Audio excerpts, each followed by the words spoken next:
Hello, good morning student.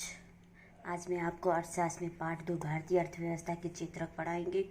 इस part में सबसे महत्वपूर्ण 3 टॉपिक आप आएंगे: प्राथमिक, द्वितीयक और तृतीयक क्षेत्र, संगठित और असंगठित क्षेत्र, सार्वजनिक क्षेत्र और निजी क्षेत्र, जिसमें सबसे पहले आपका आता है आर्थिक कार्यों के क्षेत्रक। आर्थिक कार्य यानी हम पहले चैप्टर में भी आपको बता चुके हैं कि आर्थिक कार्य वे कहलाई जाती है जिन कार्यों को करने से व्यक्ति को आय या लाभ प्राप्त होता है, उन्हें हम आर्थिक क्रियाएं कहते हैं।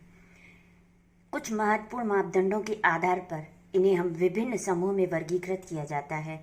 इन समूह को क्षेत्रक कहते हैं।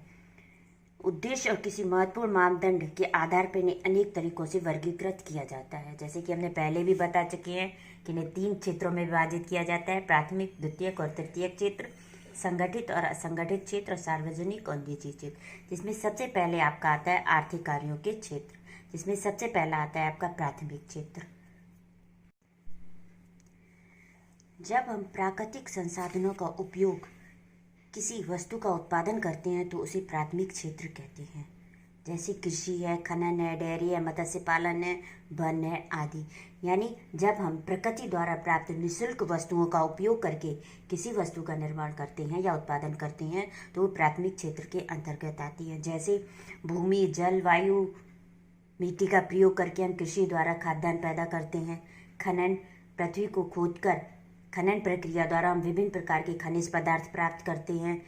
पशुओं द्वारा प्राप्त दूध से विभिन्न प्रकार की वस्तुओं का निर्माण करते हैं।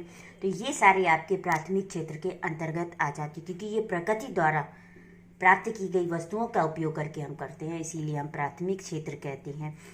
इस क्षेत्र को कृषि एवं सहायक क्षेत्र भी कहते हैं, क्योंकि ये प्राथमिक क्षेत्र यानी प्रकृति द्वारा प्राप्त वस्तुओं पर निर्भर रहता है, इसीलिए इन्हें कृषि क्षेत्र, प्राथमिक क्षेत्र भी कहा जाता है। दूसरा आ जाता है आपका द्वितीयक क्षेत्र। द्वितीयक क्षेत्र की गतिविधियों के अंतर्गत प्राकृतिक उत्पादों को विभिन्न प्रणाली के जरिए अन्य रूपों में परिवर्तित किया जाता है। यानी प्राथमिक क्षेत्र से प्राप्त वस्तुओं का नई वस्तुओं के रूप में निर्माण करना द्वितीयक क्षेत्र के अंतर्गत आ जाता है। जैसे एक उदाहरण के द्वारा हम आपको समझा रहे हैं कि हमें प्राथमिक क्षेत्र के द्वारा गन्ने की प्राप्ति होती है। उस गन्ने के द्वारा हम चीनी, गुड़, मिश्री अनेक प्रकार की वस्तुओं का निर्माण करते हैं। प्राथमिक क्षेत्र द्वारा हमें कपास प्राप्त होती है, जिससे हम सूती वस्त्र बनाते हैं। इसी प्रकार प्राथमिक क्षेत्रीय खनन प्रक्रिया द्वारा हमें लौह अयस्क प्राप्त होता है, और द्वितीयक क्षेत्र औद्योगिक क्षेत्र द्वारा लौह अयस्क से इस्पात बनाकर उस इस्पात से हम विभिन्न प्रकार की वस्तुओं का निर्माण करते हैं। क्योंकि यह क्षेत्र विभिन्न प्रकार के उद्योगों से जुड़ा हुआ है, इसलिए इसे औद्योगिक क्षेत्र भी कहा जाता है। अब आता है आपका तृतीयक क्षेत्र।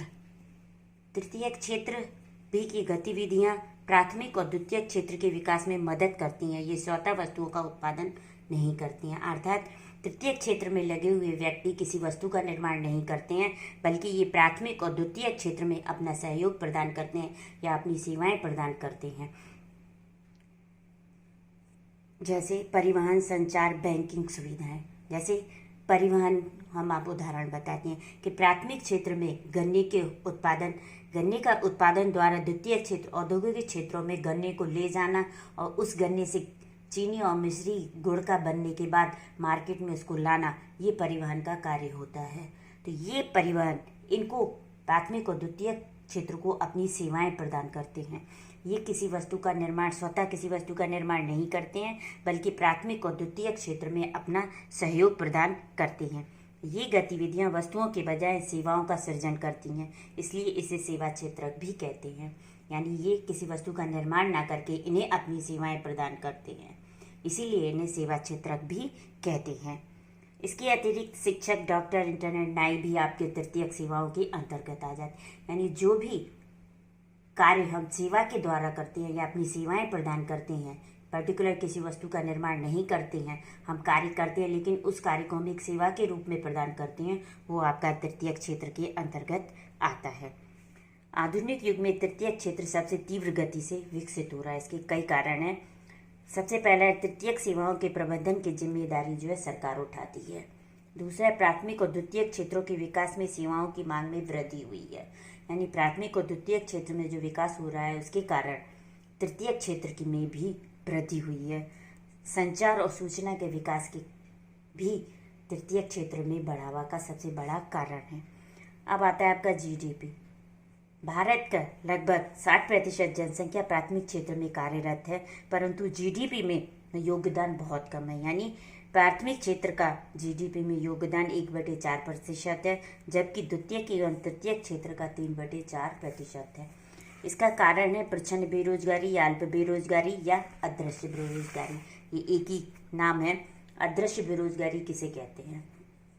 छिपी बेरोजगारी से पीड़ित व्यक्ति वह होता है जो ऐसे दिखाई देता है जैसे वे काम में लगा हुआ है, अर्थात ऐसा व्यक्ति बेरोजगार होता है लेकिन हमें दिखाई ये देता है कि वो कार्य में लगा हुआ है। एक उदाहरण के जरिए कि किसी कार्य को करने में 5 व्यक्तियों का जरूरत है, लेकिन उस 5 व्यक्ति की जगह उस कार्य को 10 व्यक्ति कर रहे हैं, तो 10 व्यक्ति हमें देख तो रहे हैं कि वो इस कार्य में लगे हुए हैं, परंतु उसमें से 5 व्यक्ति बेरोजगार माने जाएंगे, क्योंकि उस कार्य को ऑलरेडी 5 व्यक्ति कर सकते हैं। हम जबरदस्ती उस व्यक्ति में 4-10 व्यक्तियों को दिए हुए हैं। तो ये कहलाई जाती है आपकी अदृश्य बेरोजगारी, छिपी बेरोजगारी, प्रच्छन्न बेरोजगारी या अल्प बेरोजगारी। इसी में एक दूसरा आता है संघर्षात्मक बेरोजगारी। एक व्यक्ति एक नौकरी से दूसरी नौकरी में जाना चाहता है, इस दौरान लगने वाला समय में वह बेरोजगार रहता है, इसे संघर्षात्मक बेरोजगारी कहते हैं। अर्थात एक व्यक्ति जो बहुत ज़्यादा इंटेलिजेंट है, उदाहरण के द्वारा है, और वो सर्विस करना चाहता है, लेकिन उसकी इंटेलिजेंटता के आधार पर उसे सर्विस नहीं मिल पा रही है। जो सर्विस उसे मिलती है वो कह रहा है नहीं, मुझे इससे अच्छी सर्विस मुझे मिल सकती है। तो इस बीच यानी जो सर्विस मिल रही है वो करना नहीं चाहता और उससे अच्छी सर्विस चाहता है, इसके लिए वे जो बीच का समय वो बेरोजगारी में निकाल रहा है, वो उसकी संघर्षात्मक बेरोजगारी कहलाई जाती। यानी और अच्छी सर्विस के चक्कर में वो संघर्षात्मक बेरोजगारी के अंतर्गत आ जाता है। आज के लिए बच्चों इतना काफ़ी। अब नेक्स्ट दूसरे वीडियो में बाय।